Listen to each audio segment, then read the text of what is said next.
नमस्कार, आप सभी का हमारे यूट्यूब चैनल पर एक बार फिर से स्वागत है।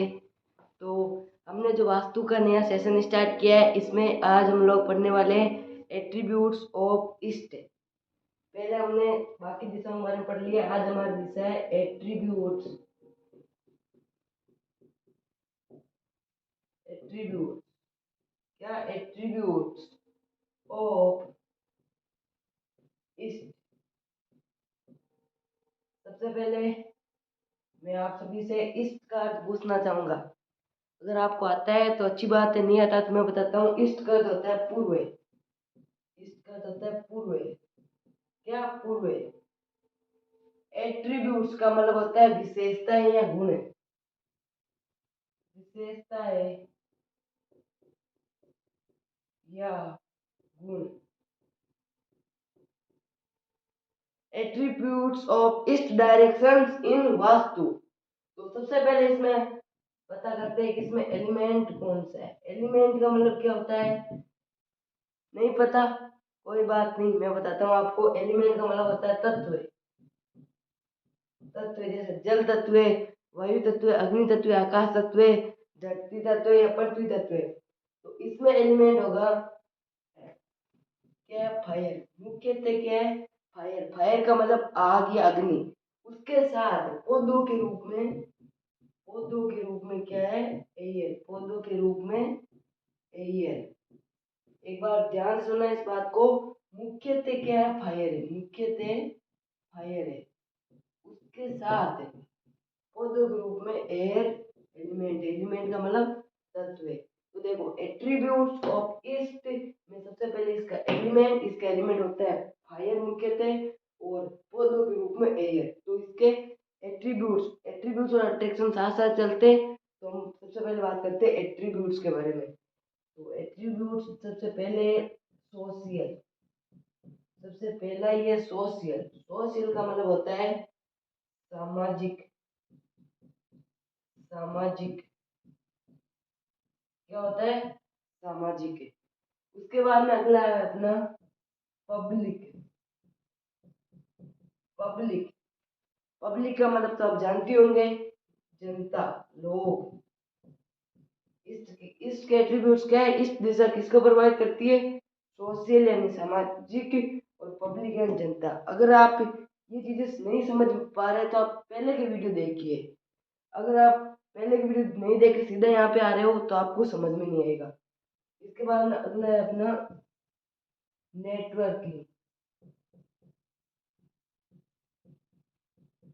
नेटवर्किंग नेटवर्किंग का नेटवर्किंग का मतलब होता है नेटवर्किंग भी होता है। नेटवर्किंग।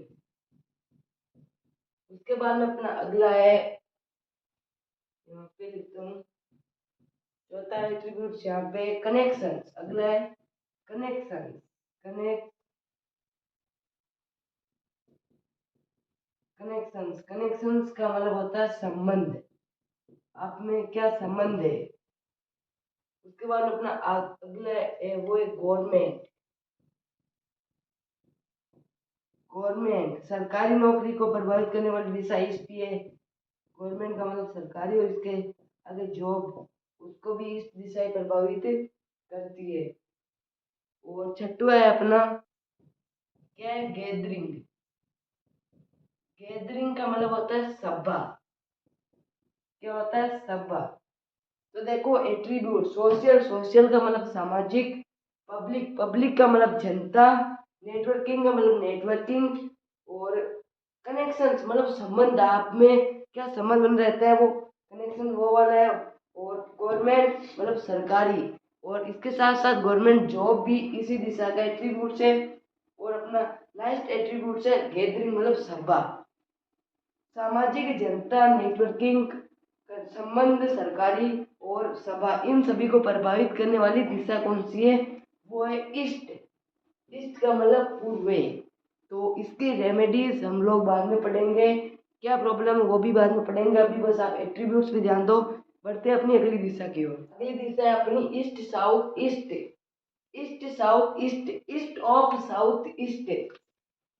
पूर्व, दक्षिण पूर्व। क्या? पूर्व, दक्षिण एंड वापस से पूर्व, पूर्व दक्षिण पूर्व, मतलब कि east south east, east south east का पूरा अगर आप डिटेल मतलब जानना चाहते हो तो इसका मतलब होता है ईस्ट ऑफ साउथ ईस्ट। तो सबसे पहले इसमें एलिमेंट्स देखो, एलिमेंट मतलब तत्व है, तो इसमें तत्व होगा वो हमारा होगा एयर, एयर का मतलब होता है वायु, एयर का मतलब वायु। उसके बाद में इसके एट्रीब्यूट्स, इसके एट्रीब्यूट्स सबसे पहले एनालिसिस, एनालिसिस का मतलब होता है विश्लेषण। उसके बाद में साइंटिस्ट, साइंटिस्ट का मतलब वैज्ञानिक, रिसर्चर्स मतलब शोधकर्ता, और अकाउंटेंट का मतलब होता है मुनि। उसके बाद में चर्मिंग, चर्मिंग का मतलब होता है मंथन, क्या होता है मंथन। एंजाइटी, एंजाइटी का मतलब उत्सुकता, उत्सुकता। उसके बाद में इनलॉज, इनलॉज का मतलब होता है ससुराल वाले, क्या होता है ससुराल वाले। उसके बाद में देखो पावर ऑफ मैनिफेस्टेशंस, कार्य करने की शक्ति।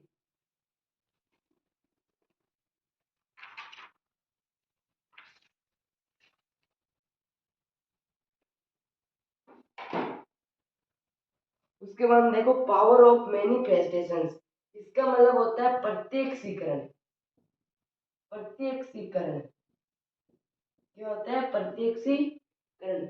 हम पढ़ रहे हैं attributes of east of south east, पूर्व दक्षिण पूर्व। सबसे पहले इसमें देखो एलिमेंट, एलिमेंट का मतलब तत्व, इसमें तत्व होगा अपना वायु, एयर। इसके बाद देखो इसके एट्रीब्यूट्स, एट्रीब्यूट्स सबसे पहले एनालिसिस का मतलब विश्लेषण, साइंटिस्ट का मतलब वैज्ञानिक, रिसर्चर्स का मतलब शोधकर्ता, अकाउंटेंट का मतलब मुनि। उसके बाद में देखो चर्मिंग, चर्मिंग का मतलब मंथन, एंजाइटी मतलब उत्सुकता, और इनलॉस, इनलॉस मतलब ससुराल वाले, और पावर ऑफ मैनिफेस्टेशंस का मतलब प्रत्यक्षीकरण। तो जो हमारे मतलब कि मंथन, उत्सुकता, ससुराल वाले या प्रत्यक्षीकरण, वैज्ञानिक और शोधकर्ता और मुनि, इनकी कोई भी प्रॉब्लम आ रही है तो हम अपनी घर की ईस्ट साउथ ईस्ट दिशा देखेंगे। आप में उत्सुकता रहती है, आप चिंता में रहते हो, उत्सुकता या चिंता, इसका मतलब होता है उत्सुकता या चिंता। तो आप चिंता करते हो बहुत ज्यादा, तो क्या है इसका कारण। तो अगर आप इसका कारण जानना चाहेंगे तो आप अपनी घर की ईस्ट साउथ ईस्ट क्या देखेंगे, east south east, east south east. तो आप नोट कर लीजिए एक बार, कर लिया नोट, तो चलो आगे बढ़ते हैं अपनी अगली दिशा की ओर।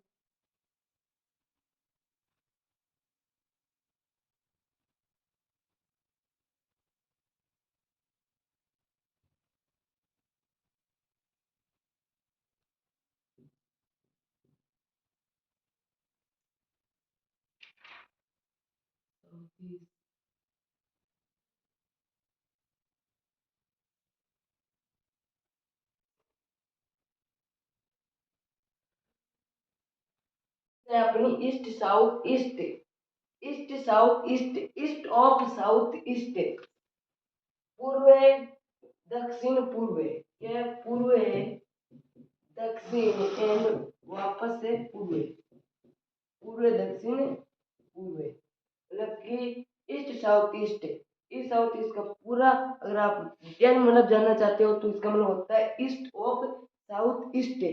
तो सबसे पहले इसमें एलिमेंट्स देखो, एलिमेंट मतलब तत्व है, तो इसमें तत्व होगा वो हमारा होगा एयर, एयर का मतलब होता है वायु, एयर का मतलब वायु। उसके बाद में इसके एट्रीब्यूट्स, इसके एट्रीब्यूट्स सबसे पहले एनालिसिस, एनालिसिस का मतलब होता है विश्लेषण। उसके बाद में साइंटिस्ट, साइंटिस्ट का मतलब वैज्ञानिक, रिसर्चर्स मतलब शोधकर्ता, और अकाउंटेंट का मतलब होता है मुनि। उसके बाद में चर्मिंग, चर्मिंग का मतलब होता है मंथन, क्या होता है मंथन। एंजाइटी, एंजाइटी का मतलब उत्सुकता, उत्सुकता। उसके बाद में इनलॉज, इनलॉज का मतलब होता है ससुराल वाले, क्या होता है ससुराल वाले। उसके बाद में देखो पावर ऑफ मैनिफेस्टेशन होता है प्रत्यक्षीकरण, प्रत्यक्षीकरण, क्या होता है प्रत्यक्षीकरण। हम पढ़ रहे हैं attributes of east of south east, पूर्व दक्षिण पूर्व। सबसे पहले इसमें देखो एलिमेंट, एलिमेंट का मतलब तत्व। इसमें तत्व होगा अपना वायु, एयर। इसके बाद देखो इसके एट्रीब्यूट्स, एट्रीब्यूट्स सबसे पहले एनालिसिस का मतलब विश्लेषण, साइंटिस्ट का मतलब वैज्ञानिक, रिसर्चेस का मतलब शोधकर्ता, अकाउंटेंट का मतलब मुनि। उसके बाद में देखो चर्निंग, चर्निंग का मतलब मंथन, एंजाइटी मतलब उत्सुकता, और इनलॉस, इनलॉस मतलब ससुराल वाले, और पावर ऑफ मैनिफेस्टेशंस का मतलब प्रत्यक्षीकरण। तो जो हमारे मतलब कि मंथन, उत्सुकता, ससुराल वाले या प्रत्यक्षीकरण, वैज्ञानिक और शोधकर्ता और मुनि, इनकी कोई भी प्रॉब्लम आ रही है तो हम अपनी घर की ईस्ट साउथ ईस्ट दिशा देखेंगे।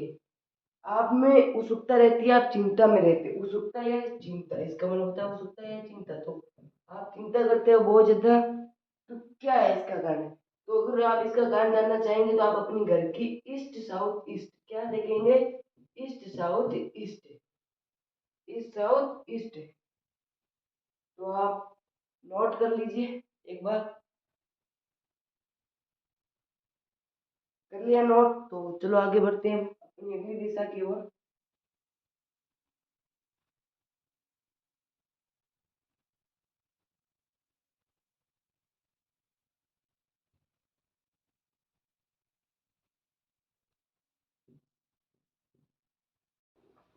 बढ़ते हैं अपनी अगली दिशा की ओर। तो अपनी अगली दिशा है साउथ ईस्ट। क्या है? साउथ ईस्ट, साउथ ईस्ट अगली दिशा है अपनी साउथ और ईस्ट। साउथ ईस्ट मतलब कि दक्षिण और पूर्व।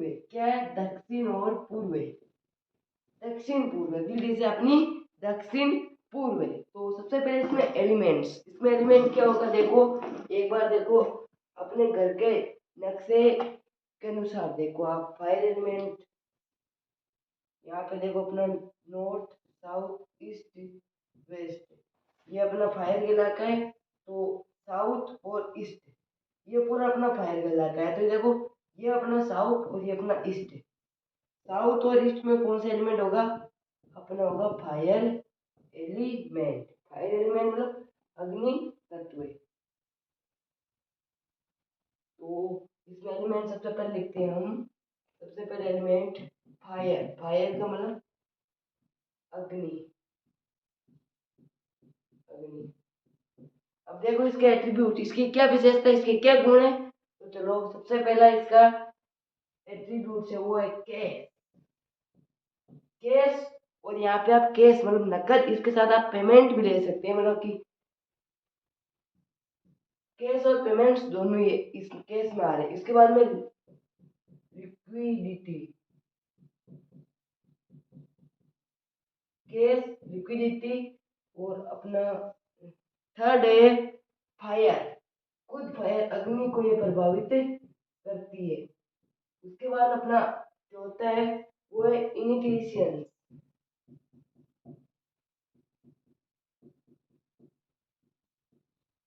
इनिटिएशन। उसके बाद अपना अगला spark of life, spark of life. And the last is speed, गति को प्रभावित ये दिशा करती है। तो सबसे पहले वो केस, केस का मतलब नकद, क्या होता है? नकद। उसके बाद लिक्विडिटी, लिक्विडिटी का मतलब होता है चल निधि, क्या होता है? चल निधि। उसके बाद फायर, फायर का मतलब पता नहीं जुड़ते, समझ गए होगे। फायर का मतलब तो अग्नि या आग ही होता है। इसके बाद में अपना अगला इंडिशंस, इंडिशंस का मतलब होता है दीक्षा, दीक्षा। और स्पार्क ऑफ लाइफ का मतलब होता है जीवन की चिंगारी, जीवन की चिंगारी, जीवन की चिंगारी। स्पीड पता नहीं जुड़ते नहीं है ना, इतने तो आप समझदार ही हो।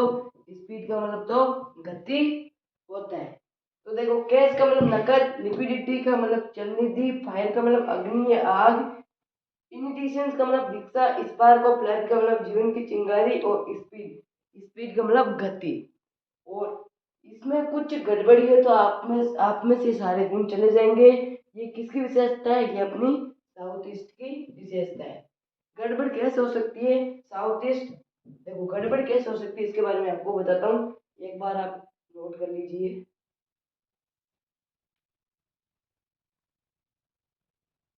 कंप्लीट दिखा दो, कर लिया नोट? तो इसमें देखो गड़बड़ी क्या है। सबसे पहले आप एक बार पीछे या तो अपने दिमाग को घुमाइए, एक बार वीडियो पीछे करके देख लीजिए अगर आपका उतना ज़्यादा दिमाग नहीं चलता है। सबसे पहले मैंने आपको बताया था इस दिशा में कौन सा एलिमेंट होता है, कौन सा होगा? फायर होता है। क्या होता है? फायर। और क्या गड़बड़ी है एट्रीब्यूट्स में? क्या गड़बड़ी है ये यूट्यूब पर अभी तक किसी ने नहीं बताया, मैं बता रहा हूँ ओनली फॉर। क्या गड़बड़ी होती है, कैसे गड़बड़ी होती है इसमें? देखो एक चीज सबसे पहले मैं बताता हूँ कि वास्तु में आगे की चीज बता रहा हूँ कि इसमें मेटल आते हैं और कलर भी प्रभावित करते हैं। और इसमें देखो साउथ ईस्ट में एलिमेंट फायर है। अगर आप फायर एलिमेंट की जगह कोई दूसरा एलिमेंट ला रहे हो, जैसे सपोज करो फायर की जगह हम क्या ला रहे? वाटर। मतलब कि साउथ ईस्ट फायर का जोन है। अगर हम वहां पे वाटर का कुछ थिंग ला रहे हैं या मेटल ला रहे हैं, कलर ला रहे हैं, तो देखो वाटर में जैसे सामान्यतः मानो तो वाटर टैंक, क्या वाटर टैंक ला रहे हो आप? किस में ला रहे हो? साउथ ईस्ट में क्या ला रहे हो? Water tank. एक बार फिर से समझिएगा कि साउथ ईस्ट फाइल का जोन है, साउथ ईस्ट इसका जोन है फाइल का। आप उसकी जगह कोई अदर एलिमेंट क्या ला रहे हो? अदर एलिमेंट्स आप ला रहे हो। साउथ ईस्ट फायर का जोन है, फायर का जोन है, वहां आप अदर एलिमेंट ला रहे हो तो आपकी गड़बड़ी होगी। ये हम एक बार आप घर को छोड़ो, क्या घर को एक बार छोड़ो, आप अपने ऊपर लेकर देखो, खुद के ऊपर लेकर देखो। ह्यूमन बॉडी में 5 एलिमेंट होते हैं, मैंने आपको पहले बता दिया था। जिसने पहले के वीडियो नहीं देखे एक बार जाके देख लीजिए। ह्यूमन बॉडी में 5 एलिमेंट होते हैं। कौन कौन से होते हैं? वाटर, एयर, फायर, अर्थ और space. Water, air, fire, earth and space. Water, air, fire, earth and space. Water, air, fire, earth and space. देखो सामान्यतः हमारे शरीर में 72% वाटर होता है। तो देखो फायर 5 to 8 या 6 to 8, 5 to 8 या 6 to 8 इतना ही होता है। या तो 5 से 8% या 6 से 8% इतना ही हमारे बॉडी में फायर होता है। तो देखो या तो कोई दूसरा एलिमेंट बढ़ जाता है हमारे शरीर में, तो एक एलिमेंट ऑटोमेटिकली कम हो जाता है। वाटर बढ़ गया तो कोई दूसरा air, fire, earth and space में से कोई ना कोई एलिमेंट अपने आप कम हो जाएगा। क्या हो जाएगा? कम हो जाएगा। उसी प्रकार अब वापस आओ अपने घर पे, तो देखो घर में जब फायर का जोन है, अगर आप यहाँ पे क्या ला रहे हो? वाटर। तो वाटर और फायर एक दूसरे के क्या? एंटी दुश्मन, एक दूसरे के कट्टर दुश्मन, एक दूसरे के बिल्कुल भी नहीं बनती। तो ऐसे गड़बड़ी हो सकती है और कलर मेटल की वजह से गड़बड़ी हो सकती है, वो आपको आगे बढ़ाऊंगा। उसके लिए आप वीडियो को लाइक एंड चैनल को सब्सक्राइब कर दीजिए। मिलते हैं कल। वीडियो देखने के लिए बहुत बहुत धन्यवाद। जय श्री राम।